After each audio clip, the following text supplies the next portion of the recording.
ಅಗ್ನಿಹೋತ್ರನ ಪ್ರತಿದಿನ ಸೂರ್ಯೋದಯ ಮತ್ತು ಸೂರ್ಯಾಸ್ತ ಅಂದ್ರೆ ಸೂರ್ಯ ಹುಟ್ಟುವಾಗ, ಸೂರ್ಯ ಮುಳುಗುವಾಗ ಅಗ್ನಿಹೋತ್ರನ ಮಾಡಲಾಗತ್ತೆ. ಸೊ ಪ್ರತಿದಿನ ಅಗ್ನಿಹೋತ್ರ ಮಾಡ್ಬೇಕಾದ್ರೆ ಒಂದಿಷ್ಟು ಬೂದಿ ಅಂತೂ ಸಿಕ್ಕೇ ಸಿಗತ್ತೆ. ಸೊ ಅಗ್ನಿಹೋತ್ರ ಮಾಡ್ಬೇಕಾದ್ರೆ ಗೋವಿನ ತುಪ್ಪ, ಗೋವಿನ ಬೆರಡಿ, ಅಕ್ಕಿ ಈ 3 ಐಟಮ್ ಬಿಟ್ಟು ಬೇರೆ ಇನ್ನೇನನ್ನೂ ಹಾಕಲ್ಲ. ಅನ್ಪಾಲಿಶ್ಡ್ ರೈಸ್, ಅಕ್ಕಿ ಅಂದ್ರೆ ಪಾಲಿಶ್ ಆಗಿರೋದಲ್ಲ, ಅನ್ಪಾಲಿಶ್ಡ್.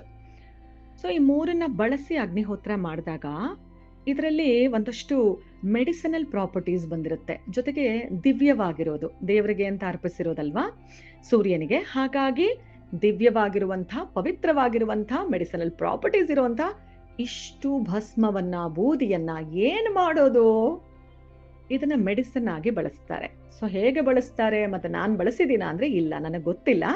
ಹಾಗಾಗಿ ಈ ಹೊಟ್ಟೆಗೆ ತಗೊಳ್ಳೋದನ್ನ ಬಿಟ್ಟು ಬೇರೆ ಏನೆಲ್ಲ ಮಾಡ್ಬೋದು ಅನ್ನೋದನ್ನ ತಿಳಿಸ್ಕೊಡ್ತೀನಿ.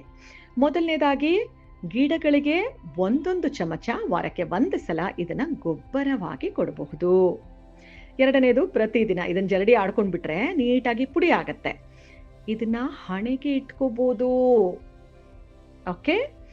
ನೆಕ್ಸ್ಟ್ ಮೂರನೇದು ಸ್ನಾನದ ನೀರಿಗೆ 1 ಚಿಟಿಕೆ ಹಾಕಿ ಈ ಭಸ್ಮವನ್ನ ಸ್ನಾನ ಮಾಡಬಹುದು. ಅಂದ್ರೆ ಆ ದೃಷ್ಟಿ ಪರಿಹಾರಕ್ಕೆ ಅಂತ. ಮಕ್ಕಳು ಸ್ನಾನ ಮಾಡ್ಬೇಕಾದ್ರೂ ನಾವು ಇದನ್ನೇ ಮಾಡ್ಬೋದು. ನಾವು ಮಾಡ್ಬೇಕಾದ್ರೂ, ನಾವು ತುಂಬಾ ಇಂಪಾರ್ಟೆಂಟ್ ಅಲ್ವಾ, ಸೊ ನಾವು ಮಾಡ್ಬೇಕಾದ್ರೂ ಪ್ರತಿದಿನ ಸ್ನಾನದಲ್ಲಿ 1 ಚಿಟಿಕೆನ ಸೇರಿಸ್ಬೋದು.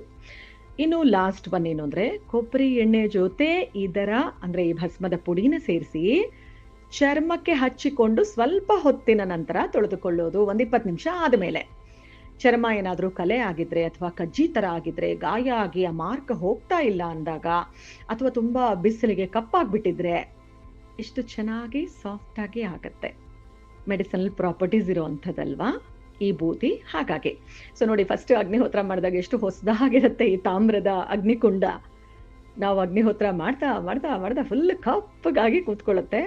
ಬಟ್ ತಾಮ್ರದ್ರಲ್ಲೇ ಮಾಡಬೇಕು, ಬೇರೆ ಇನ್ಯಾವುದೇ ಮೆಟಲಲ್ಲೂ ಅಗ್ನಿಹೋತ್ರನ ಮಾಡೋಕ್ಕಾಗಲ್ಲ.